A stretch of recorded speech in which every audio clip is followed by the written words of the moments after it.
Muling nagbunga ang pinagsanib na operasyon ng pulisya at militar matapos makarecover ng mga pampasabog at bala sa barangay Coco Cabitan, Bulan, Sorsogon. Dakong alas 11:40 ng umaga noong nakaraang Abril 21 taong kasalukuyan. Pinangunahan ang operasyon ng 2nd PMFC ng Sorsogon PPO sa ilalim ng Revitalized Police Barangay o RPSB Team Kadandanan. Katuwang ang Civil Military Operations Team ng 22nd Infantry Battalion ng Philippine Army, kasama ang kanilang intelligence units at ang Bulan Municipal Police Station.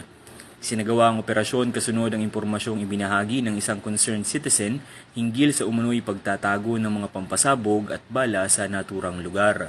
Sa isinagawang clearing at search operation, na-recover ang isang Claymore Improvised Explosive Device o IED, dalawang anti-personnel IEDs, 4 na rifle grenades at mahigit 164 na bala ng kalibre .30. Agad namang isinailalim sa mahigpit na seguridad ang mga nakuhang mga pampasabog at mga bala. Sa kasalukuyan, nasa kustodiya ito ng 22nd Infantry Battalion, 9th Infantry Division ng Philippine Army para sa tamang dokumentasyon at disposisyon. Ayon kay Provincial Director Police Colonel Alex C. Daniel, ang matagumpay na operasyong ito ay patunay ng matibay na ugnayan ng pulisya, militar at komunidad sa pagsugpo sa terorismo at kriminalidad. Dagdag pa niya, magpapatuloy ang pinaigting na operasyon at intelligence monitoring upang tuluyang mapuksa ang mga banta sa kapayapaan sa lalawigan.